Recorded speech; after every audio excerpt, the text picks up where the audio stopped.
अरहम बकवास पर आपको खुश आमदीद।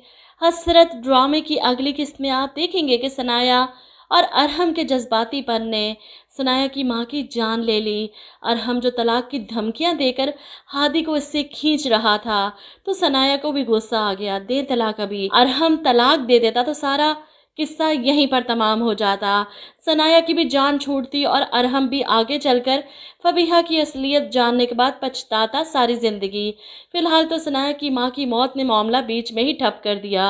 अरहम सनाया के घर से दुखी होकर अपने घर जाता है, जहाँ पर फबीहा अपनी माँ और बहन को बुलाए बैठी है।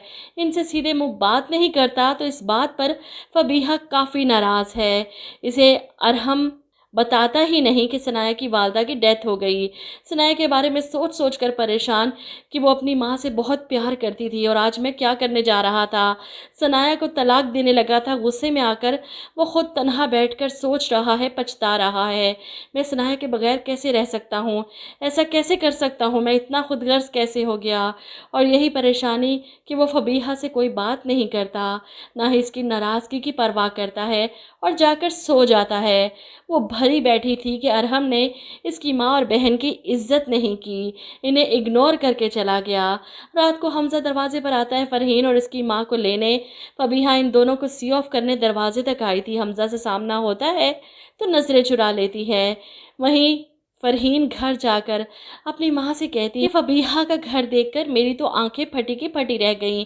शहजादियों जैसा तख्तो ताज मिला है इसे, लेकिन इन दोनों की माँ काफ़ी ज़माना शनास है। ऐसी हुकूमत का क्या फ़ायदा जिसके छिन जाने का खौफ सारी ज़िंदगी रहे। इन्हें पता है कि इनकी बेटी ने किसी का हक खाया है, अंजाम बहुत बुरा होता है ऐसियों का। वहीं फबीहा जो अरहम पर तो अपना गुस्सा नहीं निकाल पाई, कमरे से निकलती है तो हादी इसके पास आता है। फबीहा आंटी मुझे भूख लगी है, और वो सारा गुस्सा इस पर उतार कर इसे डांट कर वहाँ से भेज देती है।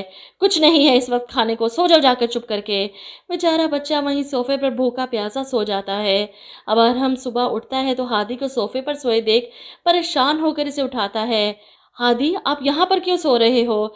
जिस पर हादी बताता है कि बाबा मुझे रात से बहुत ज़्यादा भूख लगी है। फबीहा आंटी ने मुझे खाना भी नहीं दिया।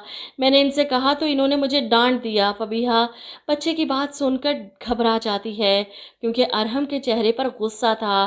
फबीहा ये सोचकर परेशान कहीं अरहम हादी की बात पर यकीन करके इससे नाराज़ ना हो जाए, इसलिए फ़ौरन बात बदल देती है। अरहम ऐसी कोई बात नहीं, मैंने हादी को खाना दिया था, ये झूठ बोल रहा है।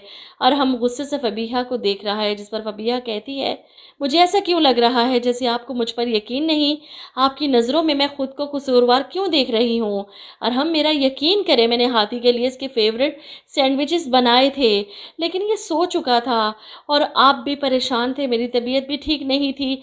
हर तरह के बहाने बनाकर अरहम के सामने खुद को बेगुनाह साबित करने की कोशिश करेगी।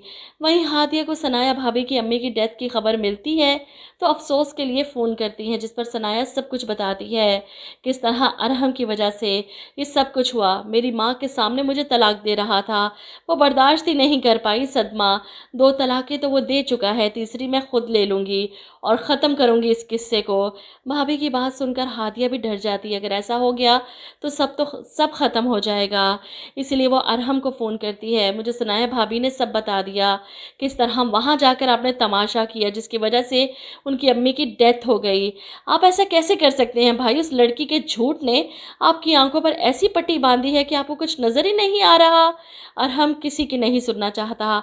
हादिया चाहे जितनी मर्जी कोशिश कर ले, अरहम जब तक अपने कानों से नहीं सुनेगा, आंखों से नहीं देखेगा, इसे फबीहा की असलियत नहीं पता चलेगी।